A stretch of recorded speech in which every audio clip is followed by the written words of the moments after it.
All right, so let's go ahead and put this to use and do a painting. I've got a quick line drawing, which was just a quick tracing of my painting here. I've provided this line art with the class, so you guys can follow along with me if you like. I'm going to try my best to use brushes that I've also provided with the class.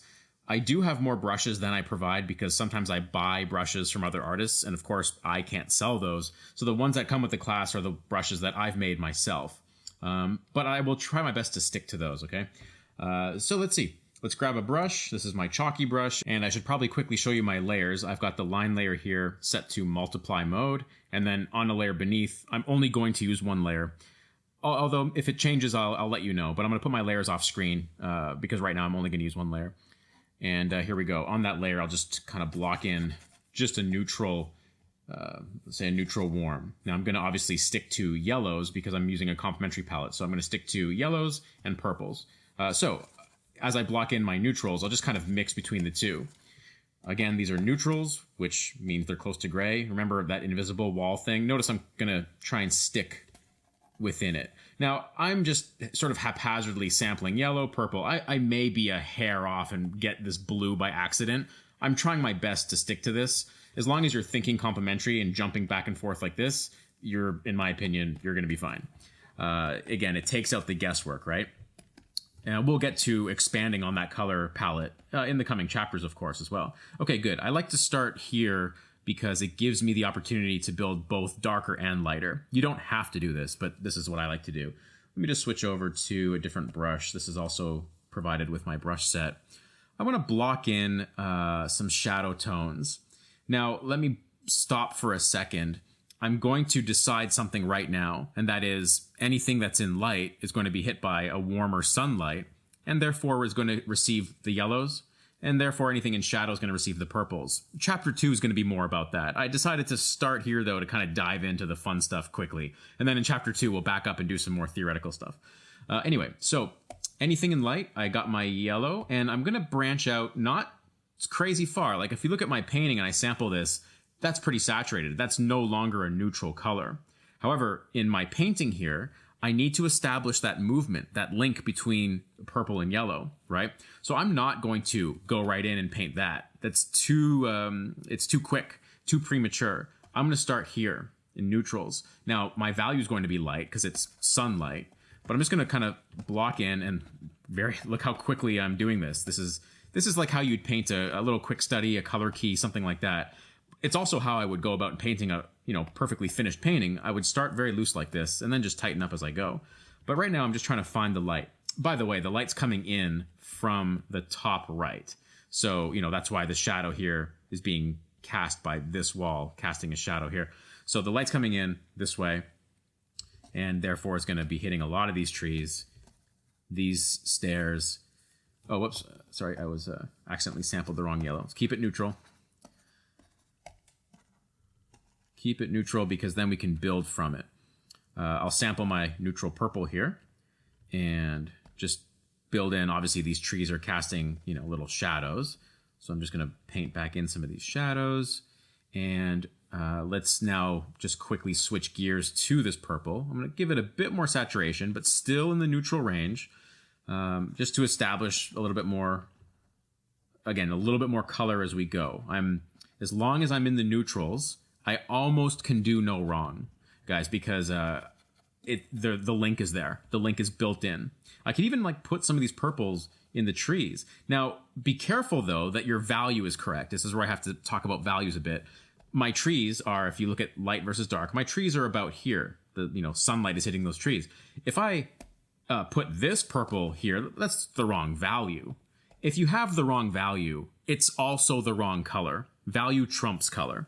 However, if I have this purple, which should be up here, and I get the right value, which is very similar to where the yellows was, I can put this purple in, and value-wise, it'll look okay. And because it's neutral, chances are it'll look okay color-wise too. And then you can kind of sample the result. Like I just mixed that purple in with the yellow, and you can kind of sample the result here and paint with that. That's totally valid. Mixing colors on the canvas like this actually is how I get most of my color. I start by picking colors, but then I usually am sampling what's on the canvas. Much like how an oil painter would pick colors off their palette.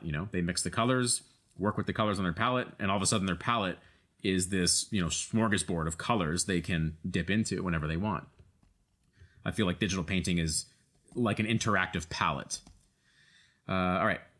I'm going to work to expand my values more. Let's jump into those purples. And let's go to a deeper value. Let me just grab an airbrush, which I have up here. This background is obviously quite dark. I kind of am thinking about sort of 3 overall values. You've got this dark value in the background, this shadow value for the trees and stairs and temple as well. So that's 2 values. And then a light value for the trees. So 3 overall groups. Obviously, there will be little changes within those groups, but those are my overall groups that I want to stay separated. That will help this painting read.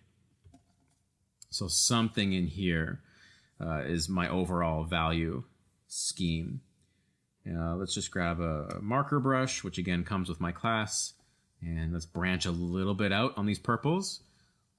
Let's get this rooftop in, and I'm going to get some definition here with the shadow underneath the roof. This is not a shadow. This is ambient occlusion. This dark right here. That's not a shadow. That's simply the darkest part of a shadow. This whole thing is in shadow. The ambient occlusion is where the ambient light is blocked or occluded. Therefore, it gets even darker. Okay, let's continue on here.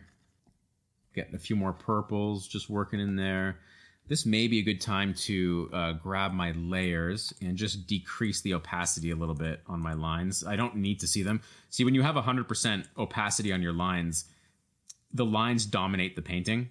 If you take the lines away, suddenly, I can really start seeing the painterly form coming through. The painting is what's communicating to me here. When I have the lines on, it's the lines that are communicating the most. The lines are the loudest. So I'm just going to decrease the saturation. I'm not quite ready to completely turn off the lines yet.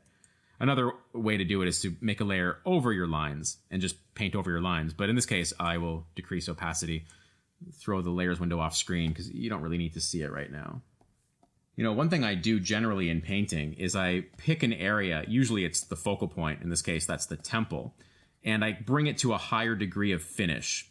Maybe not fully finished, but just a higher degree of finish, so that it's kind of provides a bit of inspiration to me as the painter to kind of see what's working and then let that inspire the rest of the piece. So that's what I'm doing here. Even though the temple is shrouded in shadow, I think it's somewhat of a focal point. After all, the painting kind of leads your eye directionally right up to it. You know what I'm going to do here? I'm going to take my line drawing and just erase the temple.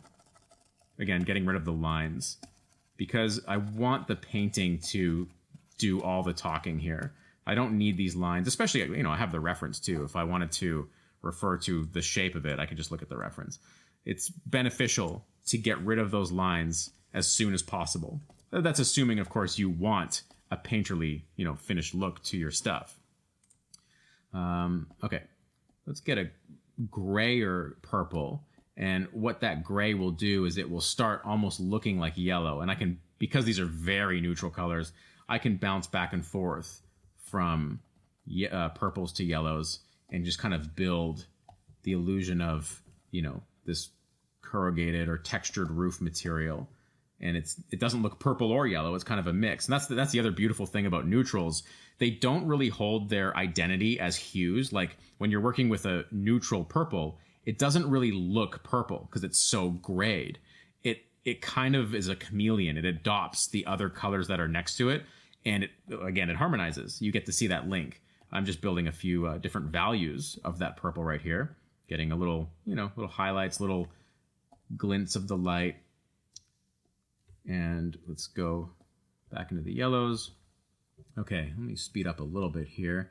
Let's get the doors kind of roughed in. And let's start working on some of these trees as well. You can see what I mean when I say a higher level of finish that I'm looking for around the focal point. This temple region is now looking like something. It's finished enough for a color key, although I do want to add more color to it, which is the whole point of this exercise. Right now, things are still existing in kind of the neutral range, which is a great start. That's where you want to be because it makes your color palette immediately start working.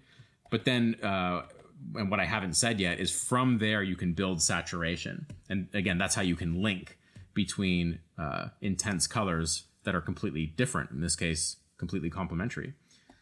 So let's just keep working around here. I've got my textury, oily brush.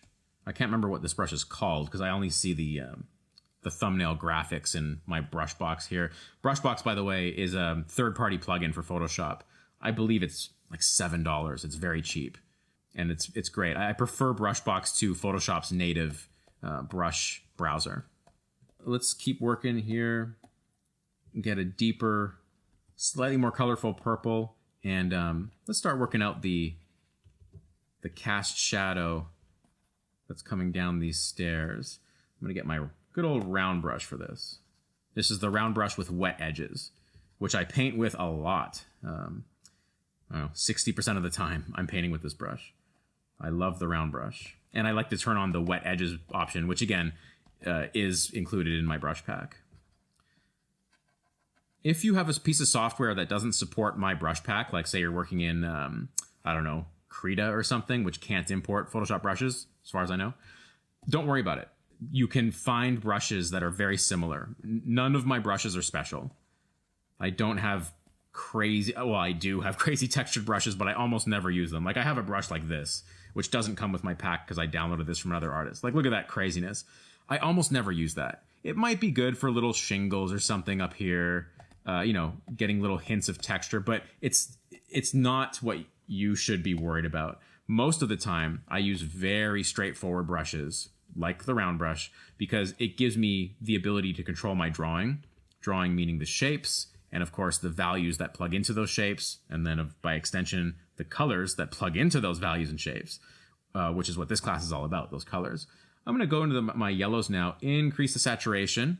Look where I'm beyond the neutrals now. Also, I'm going to completely kill my line drawing. So there's my line drawing, boom, dead. And I'm just back on one layer. And look at this. The painting is instantly coming to life as a painting. This is what I mean when I say that the lines actually work against you given enough time. You know, the painting should be doing the talking now. That's assuming you want the painting to be doing the talking in the final. If you're looking for a hybrid style of linear versus painterly, then obviously you want to handle this differently. But as a painterly sort of artist myself, this is how I approach it. I'm going to break into some more saturated purples here. Look at that. Look at, there's a quality that happens when you start adding saturation to your neutrals.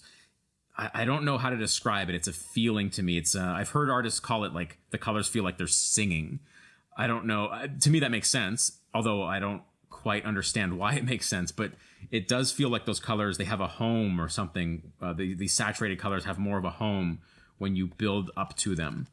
And again, when we're talking about color movement, building up to those, moving from desaturated colors to saturated colors will really, really make those colors vibrant and harmonize, and all these artsy schmartsy terms that really just mean aesthetically pleasing results.